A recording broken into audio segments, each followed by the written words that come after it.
So I'm going to give you a bunch of terms, some terminology, maybe some words that you're not familiar with. So on your first day on set, all of this other language that people are talking will make some sense to you.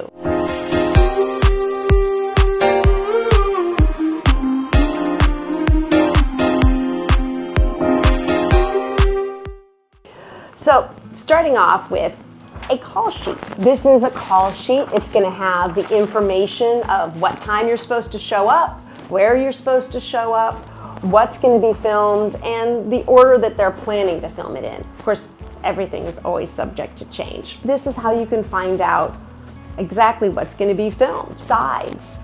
That's the little bit of the script that you're going to be filming today. They'll include things that are not dialogue, but something's happening, and they'll give you, typically it's about a half a size of a page of paper all stapled together. You can fold it up, slip it in your back pocket sometimes. You'll see them tucked around sets all over the place. I've discovered as you get older, they'll give them to you big sized, but usually they're a half a page. First team. First team, hopefully that's you. That's the main actors in the scene. So they'll block the scene, rehearse, set it up. Oftentimes with second team. Second team are your stand-ins.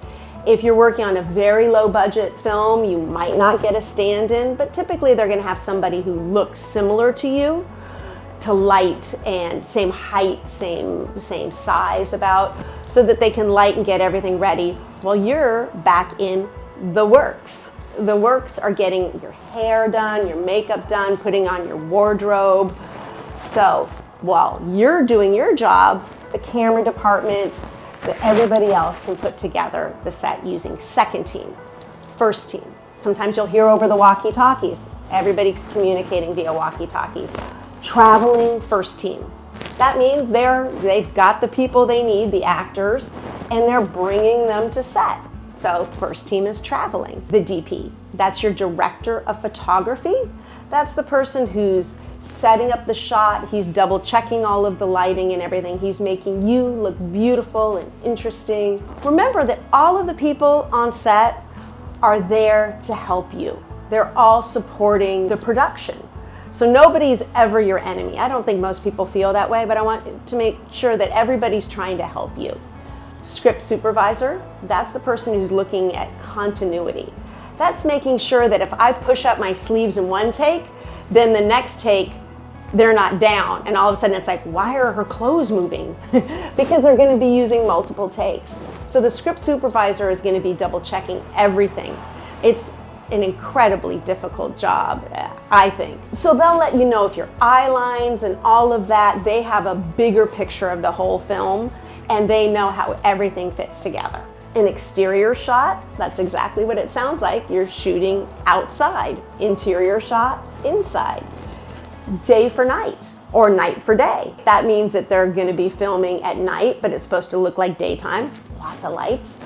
Or they're shooting it daytime, and they want it to look like night, so they'll put blackout curtains and things up so it looks like nighttime. There's a lot of wonderful movie magic.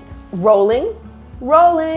That means that the sound's going, usually in conjunction with the picture. They'll say picture's up, meaning the next shot is gonna have the cameras going. Action, incredibly important. You do not start talking or moving until there's action. So when they say action, that's when you can talk, but not before. I've been on set recently where that was happening by accident. And cut. You don't cut the scene, you wait till you hear cut before you stop doing what you're doing.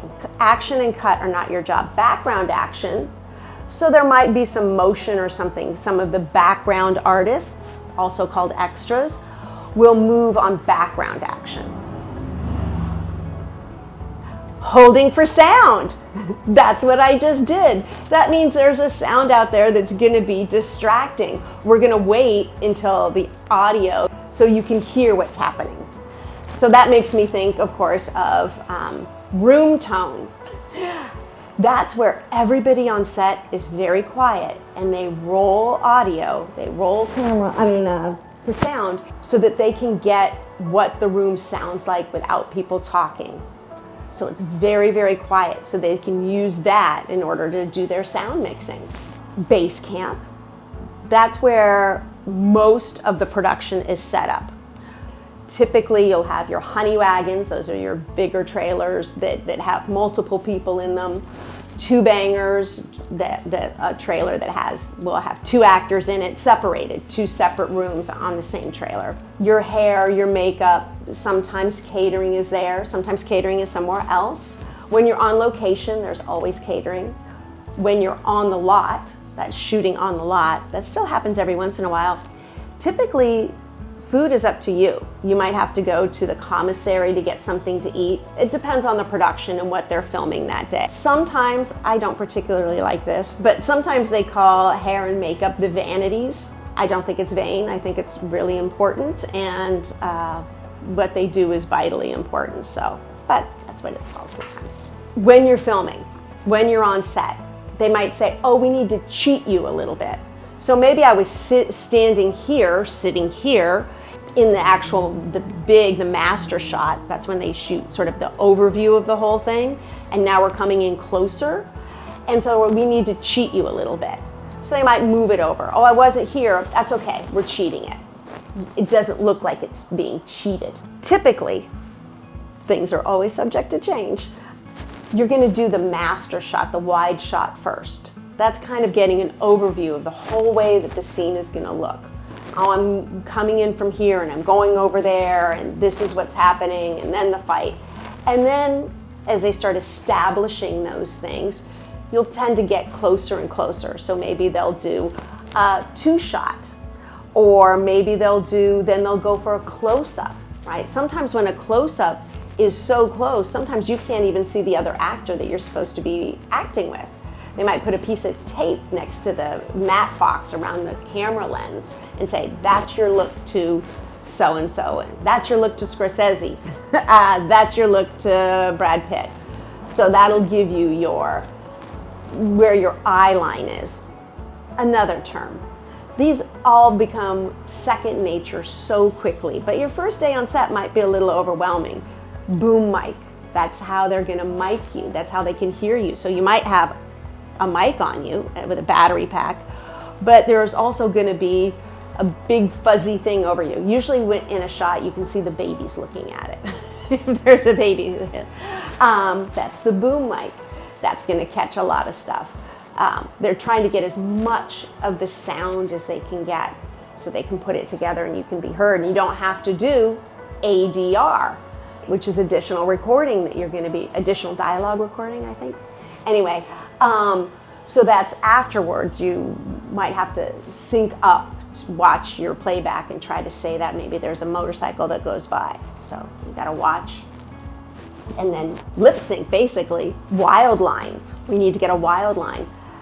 That means they don't actually have to have it matching you, so they're gonna roll sound without rolling camera. So if there's a line that I didn't get right, Spicer Sturgis is fantastic. Right? We need a wild line of Spicer Sturgis is fantastic. So then we'll just get near the mic. Spicer Sturgis is fantastic. Spicer Sturgis is fantastic.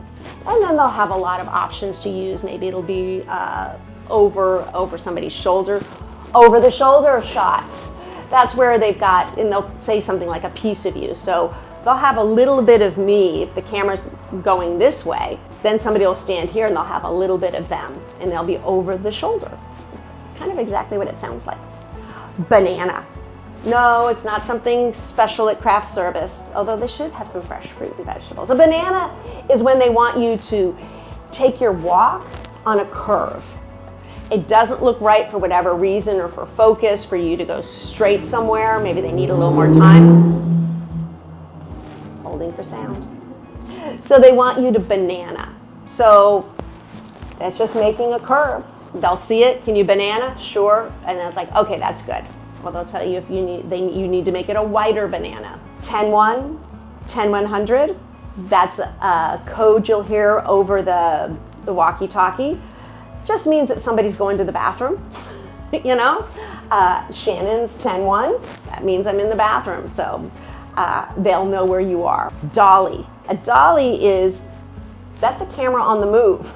It's on tracks, somebody's pushing it, and they'll do a really cool dolly move. Another way to get a shot that moves is Steadicam. So that's where you've got a Steadicam operator, and he is carrying the camera. There's, I don't know, an engineer figured it out, weights and everything to make it so they can walk and follow with you. Usually you don't want to have the Steadicam operator have to have the camera on them for very long. It tends to be heavy and they might be walking backwards. So, but that's another way of moving the camera, Steadicam. At the end of the night, wrap is when it's all over. You get to go home for sure, you know. Maybe when you're done, they'll say, oh, you're wrapped. Okay, you're wrapped. Maybe the production's not wrapped for the day. We'll say that's a wrap. Or they'll say that's a wrap on Shannon. That shot is called the martini shot. So you might hear them say, we're on the martini. That means that's the last shot of the day. We're not gonna do another shot. Or setup. They might do multiple takes in the martini. And then there's also the Abby Singer. You'll hear that one. That's the second to the last shot of the night.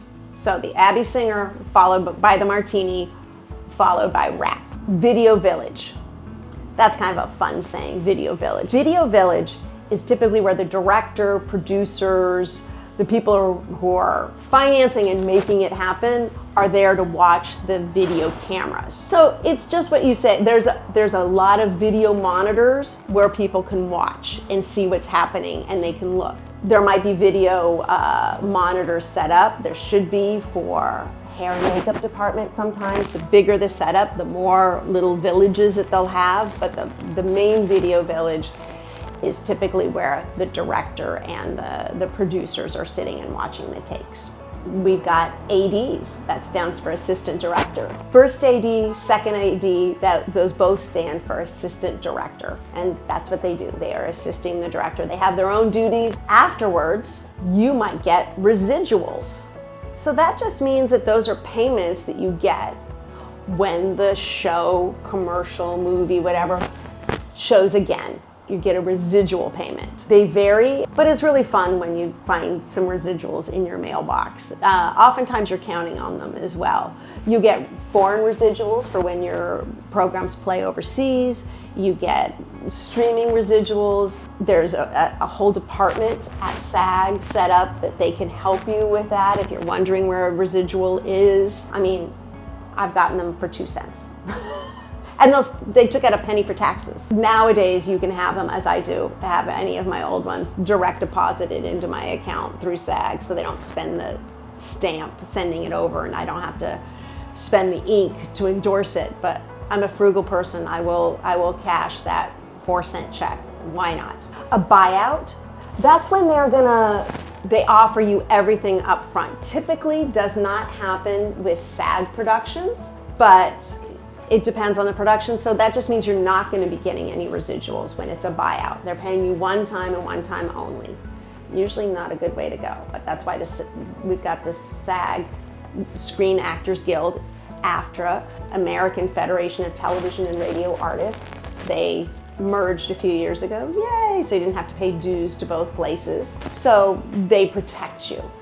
And very important what they do. Oftentimes there'll be a SAG rep on set. I really should be respectful and continue to call it SAG-AFTRA, but it's just kind of accustomed to calling it SAG. A pickup, that's when they're gonna pick up a part of the scene. So you don't want to do the whole beginning of the scene. It all went great, they can use it, they love it, but you flubbed up a line or the camera was out of focus or something happened, so they're just gonna do a pickup. Sometimes they'll do a pickup for an alternate line. Oftentimes they'll do, like I said, the wild line. If you swear, and then they want a version where you don't swear for a market where you can't use it. So then all of a sudden you're off camera going, that freaking sucks, right? That's a wild line, but you're gonna do a pickup, just a part of it. When you striking something, when you hear they're striking something, that means that they are moving it. We're gonna strike the couch. They're moving the couch out, and then they might have you sit on an apple box. These are these super cool boxes that they have, where camera people, they're just a lot of times for you to sit on, but it's not just that, they're very versatile. Killing something, you're just getting rid of it. You're gonna kill the light. They don't need to move it, they need to kill it. Turn it off. Very violent verbiage. Sometimes they're gonna film something MOS, so that means that there's not gonna be any sound. They don't need to roll sound, so you can hear people can keep working if they need to. When you hear lock it up, that means silence. That means they want everything, nobody's moving in the background. Lock it up, they're getting ready to do the shot. DP and the director, two of the most important people on the set. The director's in charge of how things look, what the performance that they want, the angles that they want, usually in collaboration with the DP. Every once in a while, there's somebody who will do both, but that's pretty rare. Although a lot of times good DPs are very good directors as well. But the director is the person that the actor is listening to. If the cinematographer or the DP wants you to banana, then you'll do that, right? But performance notes are almost exclusively, should exclusively be coming from the director. If a producer or somebody else has a note, they should go through the director before it goes to you. That's a wrap on terminology. New videos every Tuesday. Like, subscribe, all that fun stuff. I'm sure I've made a mistake or I've left something out, so comment. Let me know what I've left out that you think might be important for actors to know on set, or a phrase or something that you've heard that you're wondering, what does that mean? Hey, look at that, can't read my own writing. How do I say that? That's so funny. That's usually where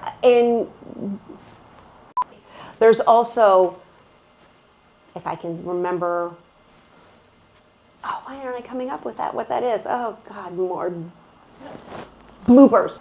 You know, when they've got the camera on them and there's steady cam, where you should look in a bloopers. We've always got bloopers.